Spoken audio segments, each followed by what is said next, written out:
Hi viewers, this is Ganesh. ఈరోజు నేను మీకు చెప్పాలనుకుంటున్న టాపిక్ ఏంటంటే page replacement algorithms. Okay, so first of all we should be know about what is a page. Okay, page అంటే ఏంటో తెలుసుకోవాలి మనం.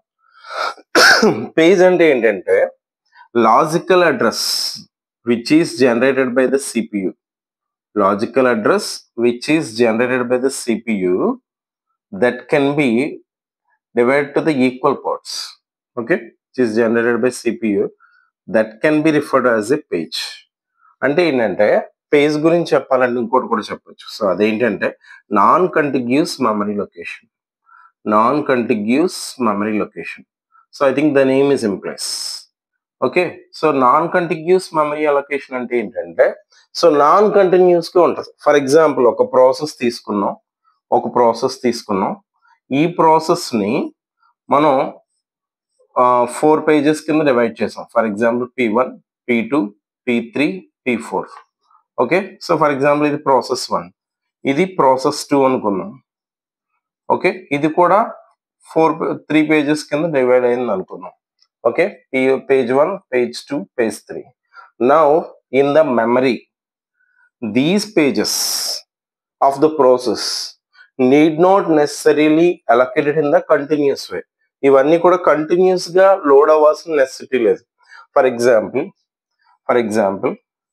ఇక్కడ P2 ఉంది, ఇక్కడ P4 ఉంది. ఈ P4 దేందంటే P1ది. Okay, process 1ది. ఇది కూడా ప్రాసెస్ 1ది. ఇక్కడ ప్రాసెస్ 2ది P3 ఉంది, ఇక్కడ ప్రాసెస్ 2ది P1 ఉంది.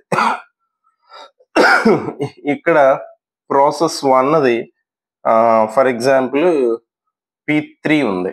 ఓకే, సో ఇలా మెమరీలో అలొకేట్ అవుతాయి. అంటే ఏంటి, ఇక్కడ మీరు అబ్జర్వ్ చేస్తుంటారు, నేను ఏం చేసా, P2, P4, P3 ఇచ్చా. అంటే P2, P4, P3 ఈ 3 తీసుకున్నా, కానీ P1 లోడ్ చేయాల. ఓకేనా, అట్ ద సేమ్ టైం దీంట్లో వచ్చేటప్పటికి P2కి వచ్చేటప్పటికి P3, P2 తీసుకున్నా. ఓకే, P3, P2 తీసుకున్నాను తప్ప P3, P1 తీసుకున్నాను తప్ప P2 తీసుకోవాలి. అంటే దీని అర్థం ఏంటంటే here need not necessary to allocate the memory in the continuous way. Okay, and the main advantage of paging is to reduce the occurrence of fragmentation. Fragmentation అంటే వేస్టేజ్ ఆఫ్ మెమరీ అని. ఇవన్నీ మనం previous classes లో చూసాం కాబట్టి so ఈ class లో ఏం చూద్దాం అంటే పేజ్ రీప్లేస్మెంట్ అల్గారిథం అంటే ఏంటో చూద్దాం. ఓకేనా, సో ఎందుకని రీప్లేస్ చేయాలి, what is the necessity to replace the page first of all. Okay, and we should be know about another topics also. So those are nothing but the first one is either page fault or maybe the demand paging. అంటే ఏంటంటే I think the name is implies. Page fault వచ్చింది అంటే అర్థం ఏంటంటే page లేదని అర్థం. ఓకేనా, for example in the memory I'm having P1, P3, P5. For example, I need P6 now the P6 is not available in the main memory, so occurring the page fault for the P6. అర్థమైందండి, P1, P3, P5 మెమరీలో ఉన్నాయి. నేనేం అడిగా, P6 కావాలని అడిగా. P6 లేదు కాబట్టి ఏమైంది, పేజ్ ఫాల్ట్ జనరేట్ అయింది. Okay, now whenever the required page is not available in the main memory, that can be referred as a page fault. Now this page having the demand, ఈ page కి demand వచ్చింది, ఎందుకని ఇది లేదు కాబట్టి. ఇప్పుడు ఏం చేయాలి, we need to load the required page from the secondary memory నుంచి దీన్ని మనం లోడ్ చేసుకోవాలి. ఓకేనా, ఎక్కడికి, మెయిన్ మెమరీలోకి లోడ్ చేసుకోవాలి. ఇది మెయిన్ మెమరీ. ఓకే, అలా కనుక లోడ్ చేసుకుంటే ఈ ప్రాసెస్ ఏమంటాం, స్వాప్ ఇన్ అంటాం. ఓకేనా, స్వాప్ ఇన్ అంటాం, ఎందుకని బయట నుంచి లోపలికి తీసుకొస్తున్నాం కాబట్టి.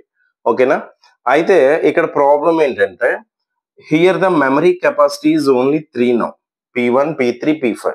We are not having the place to accommodate the P6 ని మనం లోడ్ చేయలేము. కాబట్టి ఏం చేయాలి, ఇందులో ఉన్నదాన్ని దాన్ని తీసేయాలి. So we need to identify which is unnecessary in the memory. ఓకేనా, సో దాన్ని డిసైడ్ చేసేదాన్ని ఏమంటాం అంటే పేజ్ రీప్లేస్మెంట్ అల్గారిథం అంటాం. So nothing but page replacement algorithms are used to identify which are unnecessary, which pages are unnecessary, which pages are unnecessary in the memory, that can be identified by page replacement algorithms. ఇందులో మనకి different types ఉన్నాయి. So అవి ఏంటంటే ఫస్ట్ది first in first out, అంటే first ఏది వస్తే first అదే బయటకు వెళ్ళిపోద్ది. ఓకేనా. సెకండ్ది ఆప్టిమల్. సో దేన్ని అయితే మనం లాంగెస్ట్ పీరియడ్ ఆఫ్ టైంలో అక్కరెన్స్ అవుతుందో సో దాన్ని కనుక రీప్లేస్ చేస్తే దాన్ని ఆప్టిమల్ అంటాం. And third one is LRU, least recently used. So దేన్ని అయితే తక్కువ వాడుతున్నామో సో దాన్ని కనుక మనం రీప్లేస్ చేస్తే అది LRU. So page replacement algorithms గురించి మనకి జస్ట్ ఇంట్రడక్షన్ మాత్రం చూసుకున్నాం. సో నెక్స్ట్ క్లాస్ లో ఫిఫో గురించి మనం డిస్కస్ చేద్దాం, ఆప్టిమల్ గురించి డిస్కస్ చేద్దాం, ఎల్ఆర్యు గురించి డిస్కస్ చేద్దాం. Thank you everyone.